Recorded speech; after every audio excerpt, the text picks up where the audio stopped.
In the winter of 1867, when Colorado was still more wilderness than settlement, the mountains carried a silence that felt ancient, as though time itself hesitated to move forward. That silence was first broken by the sound of an axe striking pine, then by the scream of a lumberman who had seen something no man could name. Standing at the edge of the clearing, half hidden in the mist, was a boy no taller than a man's waist, barefoot and pale, his skin nearly translucent under the weak light of dawn. His eyes were wide open, glassy, yet aware like something observing from behind a mask. He did not blink. He did not shiver. When the men called out, the boy only tilted his head, a slow, precise motion that made the forest itself seem to lean in closer. They thought he might be lost, a child separated from a wagon train, maybe left behind by travelers, but when they wrapped a coat around him, the fabric stiffened with frost. He was cold, not with the chill of fear or exposure, but with the stillness of something that had never known warmth at all. They took him to town, hoping someone would recognize his face. But in every record, every missing poster, every family Bible from Denver to Leadville, there was no mention of a boy like him.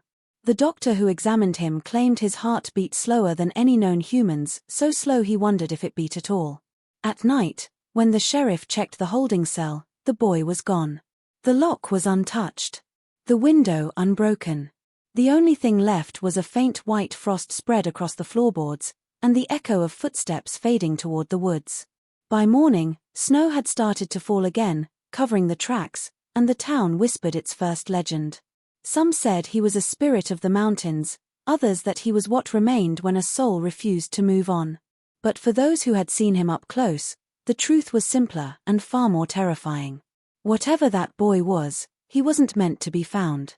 And once you saw him, he never stopped looking back. The year was 1867, and the forest that bordered the growing Colorado settlement was still wild, uncharted, and eerily quiet. That morning, the lumbermen had risen before dawn, their breath turning to mist as they marched toward the pine ridge, axes over shoulders and tobacco smoke curling in the cold air. They had been working that same stretch of timber for weeks, felling trees for the rail line that promised to bring civilization deeper into the frontier. But that day, one of them, Samuel Hargrove, stopped mid-swing when he saw what looked like a figure standing in the fog between the trees. At first, he thought it was a deer, or maybe a trick of the light. But as the mist cleared, every man froze where he stood. There, no more than 20 paces away, stood a small boy. He couldn't have been older than 10, his frame slight, ribs showing through pale skin that looked almost gray under the weak morning sun. He wore no clothes, no shoes, nothing to shield him from the cold. Yet he did not tremble. His feet were sunk halfway into the frost-covered ground, and his arms hung loosely at his sides. His eyes, wide and colorless, seemed to reflect the forest itself, still, distant, and endless. For a moment, none of the men spoke. It was Hargrove who finally called out, his voice uncertain, echoing through the trees. The boy didn't answer. He didn't even flinch.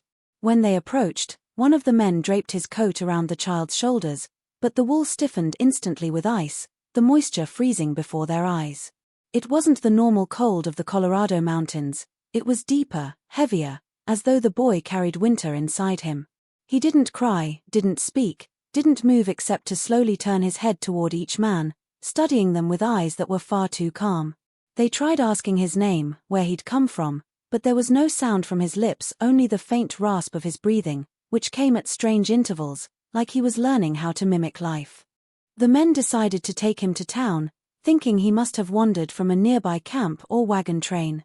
But as they led him down the trail, they noticed something that made even the bravest among them uneasy. The boy's bare feet left no prints in the snow. Not a single mark.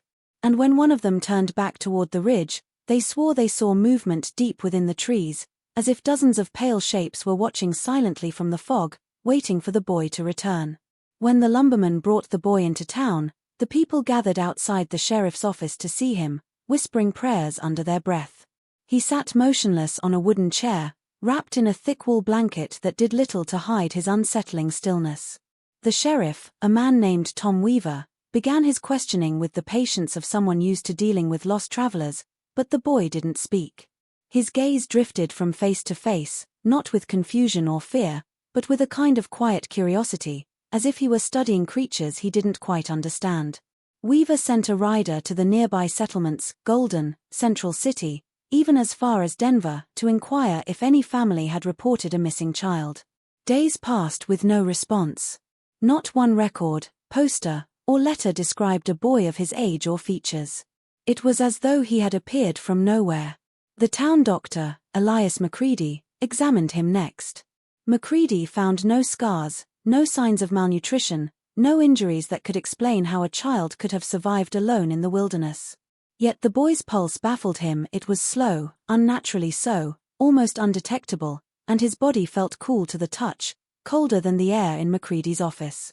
His pupils reacted sluggishly to light, his breathing shallow but rhythmic. When the doctor pricked his finger with a needle, the boy didn't react, not a flinch, not even a blink. The small wound produced blood, but even that seemed wrong, darker and thicker than it should have been. McCready noted his observations, muttering that perhaps the boy was suffering from shock or some unknown illness, but the unease in his voice betrayed that he didn't truly believe his own words. In a town where everyone knew everyone, the absence of any explanation took on a weight of its own. Old women began muttering that the child was a spirit, a lost soul from the mines, while the preacher insisted he was a test of faith. Weaver tried to dismiss the talk as frontier superstition, yet at night, when he locked the boy in the small cell for safety, he found himself checking twice to make sure the bolts were fastened. Each time he passed the bars, he felt the boy's eyes following him, not in fear or pleading, but with something deeper, older. Records were scoured, telegrams sent across the territory, but nothing came back. No missing child, no family, no trace of a life before that morning in the woods. It was as if the boy had simply stepped out of the forest and into existence, born not from any mother, but from the silence itself. Days passed, and still the boy did not utter a single word.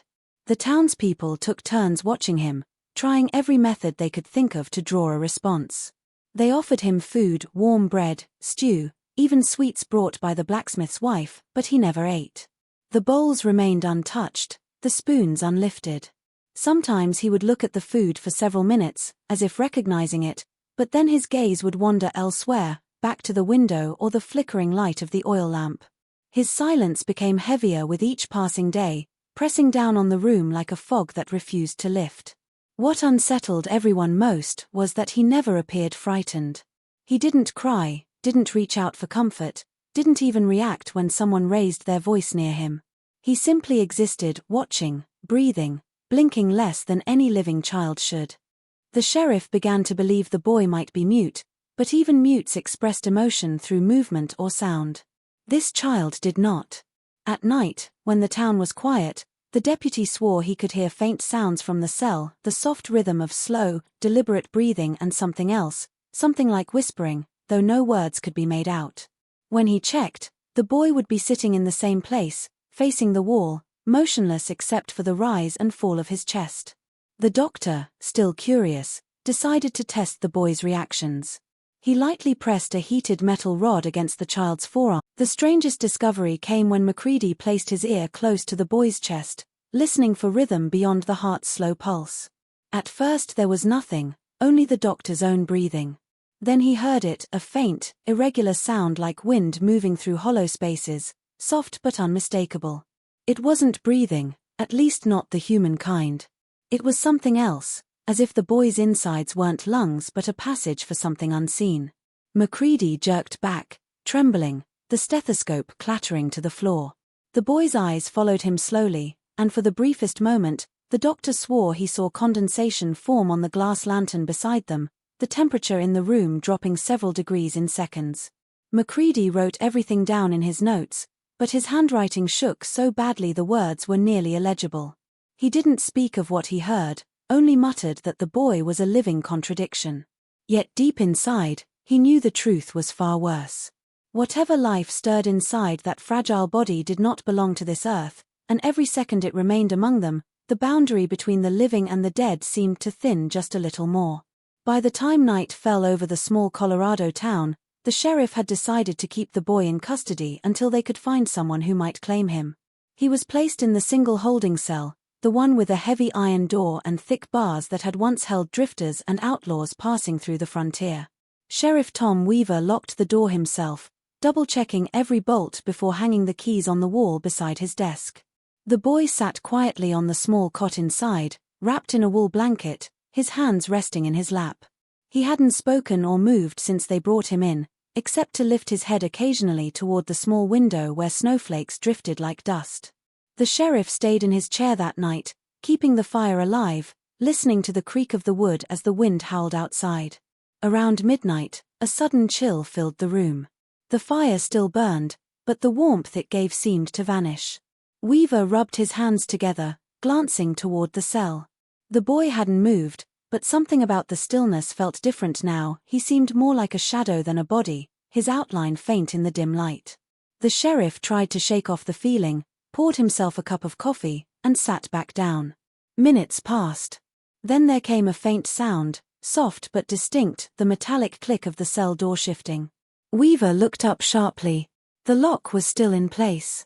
The boy was still seated exactly as before. But a thin layer of frost had begun to spread across the floor, creeping from the cell toward his desk like fingers searching for warmth. He stood, heart pounding, and grabbed the keys. When he approached the cell, he saw his own breath fogging in front of him, the air inside colder than the night outside. The boy's eyes were open, fixed on something unseen beyond the wall. Weaver called his name, though he had none to call, and took a cautious step forward. Then, in the span of a heartbeat, the lantern flickered and went out. Darkness swallowed the room. When he relit the flame seconds later, the cell was empty. The blanket lay folded neatly on the cot, untouched, and the frost had thickened into a solid white sheen. The lock had not been opened. The window was still bolted from the inside. The sheriff's shouts brought others running, but there was no trace of the boy. Only the faint prints of frost-covered feet led across the wooden floor and faded before reaching the door. Outside, the snow had begun to fall again, silent and unbroken, as though the child had simply dissolved into the cold from which he came. The morning after the boy's disappearance, a search party was quickly assembled. The townspeople, though terrified, could not bear the thought of leaving a child alone in the brutal winter. Sheriff Weaver led 6 men into the forest at first light, their boots crunching through the new snow, the sky still bruised with dawn. They expected to find footprints leading away from the jail, perhaps toward the ridge or down by the creek, but the area around the station was untouched, a perfect blanket of snow without a single mark. It wasn't until they reached the outskirts of town that the first tracks appeared, small, bare footprints trailing through the trees, too precise to have been made by an animal. The prints were spaced evenly, each pressed deep into the snow, and there were no signs of struggle or direction changes. It was as if the boy had walked calmly into the wilderness with purpose, guided by something unseen.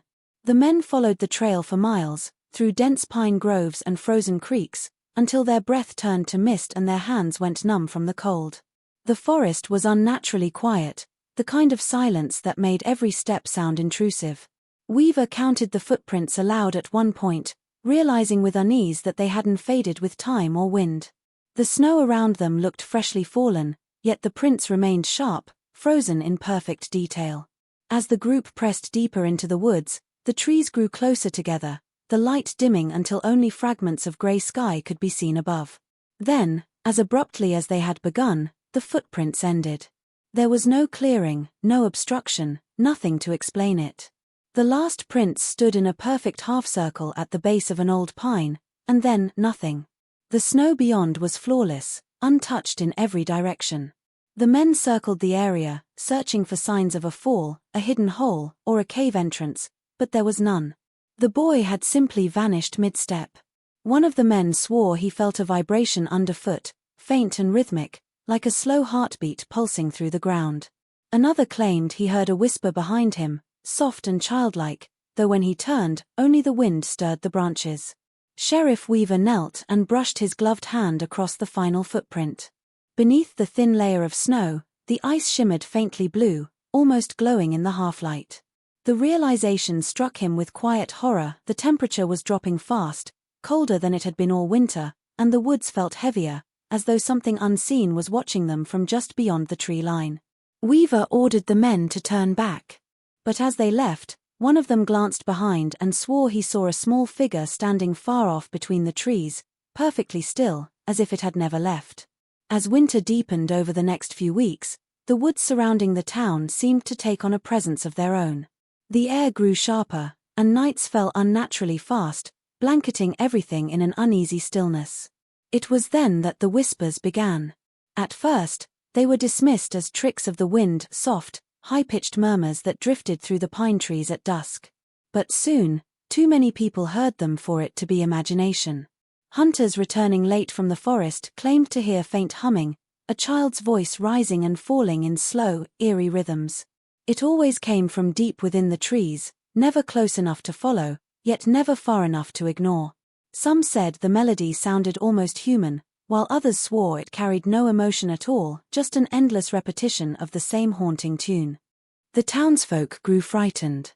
No one entered the forest after sunset, and even the bravest among them refused to go near the ridge where the boy had first been found. Livestock began acting strangely, refusing to graze near the tree line, and dogs that once barked at strangers now whimpered and hid when the wind blew from the woods. One night, an old trapper named Josiah Riggs came into the saloon shaking, his face pale as chalk. He claimed he had followed the sound of humming while checking his traps near the river. It grew louder the farther he went, echoing between the trees until he was sure it was just ahead. But when he called out, the humming stopped abruptly. The silence that followed was so complete it made his ears ring. Then, he heard a single voice whisper his name, clear and soft, from somewhere behind him. He turned, but there was nothing there except snow and darkness. Stories like his spread quickly, and soon the entire town began to feel as though the boy's presence lingered in every gust of wind. The preacher led nightly prayers, urging the people to have faith and stay indoors after dark. But even within the safety of their homes, some swore they heard the faint sound of singing drifting in from outside their windows, growing stronger on nights when the moon was hidden. One woman said she saw small handprints frozen on the glass of her kitchen window one morning, though no child had been near her house for days. The whispers persisted, weaving through the town like an invisible thread, tightening its hold with each passing night. And as fear turned into quiet resignation, a grim understanding began to spread among them that whatever had vanished into the woods had not gone far. It was still there, watching, waiting, and calling out in a voice that sounded far too young to belong to something so cold. 2 weeks after the last whispering was reported, the townspeople began to believe the strange winter curse had finally passed. The snow had stopped falling, the days were bright again, and the eerie humming that had haunted the nights grew faint before fading entirely. But the peace didn't last. It was a hunter named Caleb Monroe who first saw the second boy. He had gone down to the river at dawn, hoping to find fresh game tracks along the banks. The morning mist hung low over the frozen water, curling around the trees like smoke. As he crouched near the edge, he heard a faint splash and looked up. Standing no more than 20 feet away, on the opposite bank, was a boy barefoot, naked, and perfectly still. At first, Caleb thought his eyes were deceiving him. But the moment the boy turned his head, he knew the truth. The child looked exactly the same as the one who had vanished, the same hollow eyes, the same expressionless face, the same thin body untouched by frost. The boy was staring down at his reflection in the ice, tilting his head slightly as though studying something he didn't understand. His breath didn't fog in the cold air, and his skin, pale as snow, glowed faintly against the grey morning light. Caleb called out to him, his voice trembling, but the boy didn't react. He simply kept staring into the frozen water, his reflection staring back, and for a brief moment, the hunter swore there were 2 reflections instead of one. Then, without warning, the boy lifted his head and looked directly at him. There was no emotion in his gaze, just a quiet recognition, as though he had been waiting. Before Caleb could move or speak again, the mist thickened around the riverbank, rolling in like a living thing. When it cleared seconds later, the boy was gone. No footprints marked where he had stood, and no sound lingered except the slow drip of melting ice. Caleb ran back to town, his face pale with terror, insisting that the child had returned. The sheriff organized another search, though few dared to join him this time. They found nothing, no signs of passage, no evidence that anyone had been near the river. But that night, the preacher's wife claimed she saw a figure moving past her window, its outline barely visible through the frost. Others began to whisper that the boy hadn't come back alone, that perhaps there was never just one to begin with. And somewhere deep within the forest, faint laughter was heard echoing between the trees, light, childlike, and heartbreakingly human, though it carried no warmth at all. The town could no longer ignore what was happening. The sightings, the whispers, the cold that clung to the air even when fires burned bright, it all pointed back to the woods. Desperation drove Sheriff Weaver to organize a final expedition, a group of men sworn to uncover whatever curse had taken hold of their town. The snow had stopped for days, yet the forest still gleamed white, frozen harder than stone. On the 5th mile in, they found something none of them had expected, a cabin.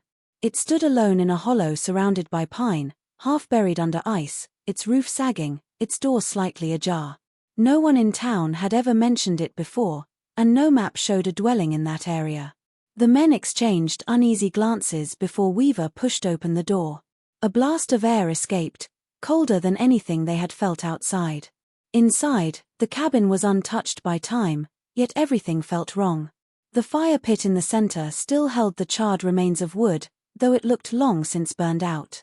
Along the walls hung old tools, axes, traps, saws, coated in frost as if frozen mid-use.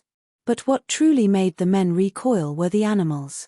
Dozens of small carcasses, birds, rabbits, even a fox, lay arranged on the floor in perfect circles, each body untouched by decay, each eye frozen open. The symmetry was too deliberate to be random. Weaver knelt beside the nearest circle and noticed that the snow beneath the bodies had not melted despite the faint warmth from their lanterns. It was as though the cold emanated from the very floor. As they examined the walls, one of the men let out a strangled cry. Etched into the wooden planks, in uneven, jagged letters, were words written in Latin, *ill redit cum oblitus ist*, translated by the preacher among them to mean, *he returns when forgotten. The phrase sent a chill through the group deeper than the cold itself. None of them spoke for a long while. The preacher whispered a prayer, his breath fogging in front of him, but the air around them grew even colder, the lantern light dimming as if smothered by unseen hands. Then came the sound, a faint shuffle, like bare feet moving slowly across the floorboards above them. Every man froze. The preacher turned toward the ceiling, his voice breaking as he whispered that no snow had fallen on the roof. There should have been nothing and no one up there. Weaver motioned for silence. The sound stopped. For a moment, the forest outside seemed to hold its breath. Then, softly, as if carried by the wind itself, came the distant hum of a child's voice, low, rhythmic, and horribly familiar. It grew louder for a few seconds, circling the cabin, until the light in every lantern flickered once and went out, leaving only the echo of that song lingering in the dark. The night that followed their discovery of the cabin was the last any of them would ever speak of. The few who returned to town came back broken, silent, their faces pale and eyes hollow, refusing to tell what had happened. Snow began to fall again that evening, thick and relentless, burying the forest roads under a white silence. Sheriff Weaver had not been among the men who returned, and for 3 nights, his wife kept a lamp burning in their window, praying he would come home. On the 4th day, a single survivor, the preacher, was found wandering along the main road, barefoot and frostbitten, his Bible clutched tight against his chest. His voice was gone, and when he finally spoke, it was in whispers, his words trembling as though pulled from the edge of a nightmare. He said they had found something in the woods that night, something that had been waiting for them. According to the preacher's account, the group had set up camp near the cabin after nightfall. The snowstorm had rolled in without warning, swallowing their tracks, and the forest had gone deathly quiet. Then they saw them, figures standing just beyond the tree line. At first, they thought they were shadows cast by the lantern light, but when the light flickered, the figures didn't move. There were dozens of them, maybe more, small and pale, their outlines faint beneath the falling snow. The men tried calling out, but no one answered. Slowly, the figures began to step forward, emerging from the darkness, and the men realized what they were seeing. They were children identical, barefoot, their eyes as hollow and colorless as the boy who had vanished. None of them made a sound. They just stood there, perfectly still, while the storm howled around them. One of the men fired a warning shot into the air, and the echo seemed to vanish before it reached the trees. Then the children moved, not running, not walking, but gliding soundlessly across the snow, their feet leaving no marks behind. The lanterns dimmed, the fire hissed out, and the cold became unbearable, freezing breath midair. The preacher said he fell to his knees and prayed as the world around him went silent. When he looked up, the others were gone, and the forest was empty once more. All that remained were faint shapes in the snow, small impressions that disappeared before his eyes. He could not remember how he made it back to town, only that the whispering followed him the entire way. And when asked what he thought those children were, he said they were not lost souls, nor spirits of the dead. They were what remained when the forgotten refused to fade, waiting for the next name to be erased by the snow.